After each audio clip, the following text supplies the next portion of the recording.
Shri Venkateswara gold తాకట్టులో ఉన్న మీ బంగారాన్ని విడిపించి కొనబడును.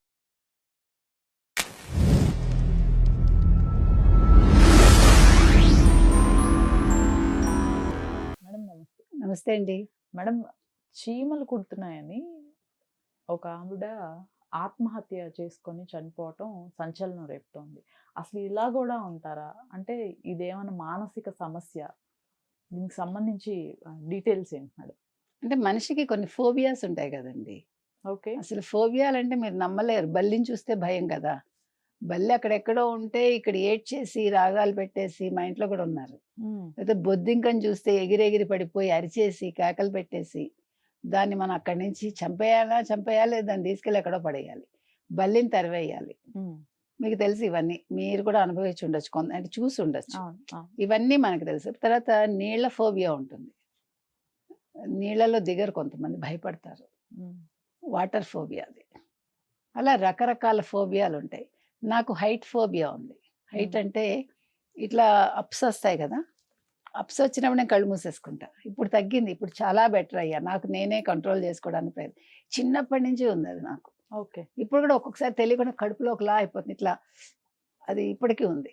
ఇలా ఇలా ఎత్తు వెళ్ళి ఇలా దిగేటప్పుడు భయపడతా. అది కావాలని జరగదు, కళ్ళు మూసేసుకుంటాం. చూడండి, ఫ్లైట్ బయలుదేరినప్పుడు కూడా మనం చాలా టేక్ ఆఫ్లో చాలా మందికి ఉంటుంది అది.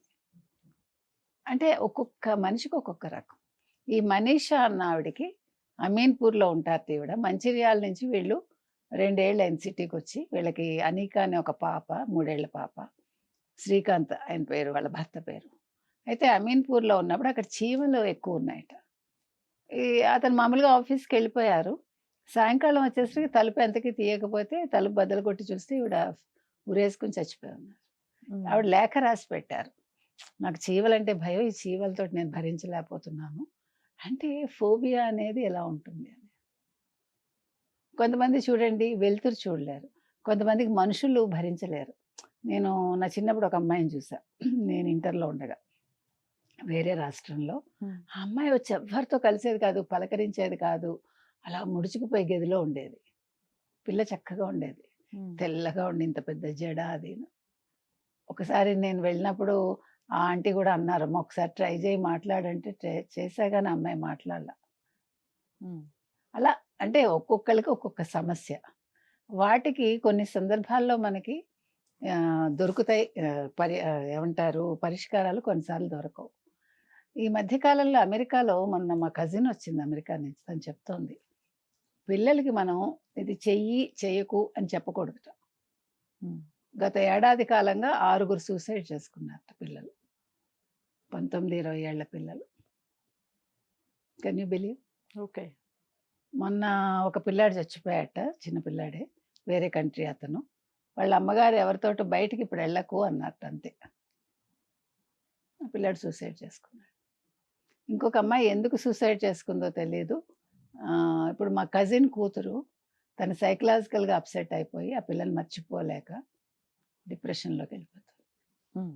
ఇప్పుడు అందులో నేను ఇందాక అన్నట్టుగా ప్రభుత్వాలు కూడా ఇలాంటి డిపార్ట్మెంట్స్ ఎక్కువ పెట్టాలి. ఇప్పుడు సైకాలజీకి సంబంధించి సైకలాజికల్, ఇప్పుడు మీకు సమస్యలు అవే ఎక్కువైపోతున్నాయి, పిల్లలకి పెద్దలకి అందరికీ కూడా. అంతకుముందు కూడా నేను చెప్పాను, స్కూల్స్లో కూడా ఒక సైకియాట్రిస్ట్ని పెడితే బాగుంటుంది. ఎందుకంటే పిల్లలకి సమస్యలు ఎక్కువైతున్నాయి, వాళ్ళ మీద బర్డెన్ ఎక్కువైపోతుంది, స్ట్రెస్ ఎక్కువైపోతుంది.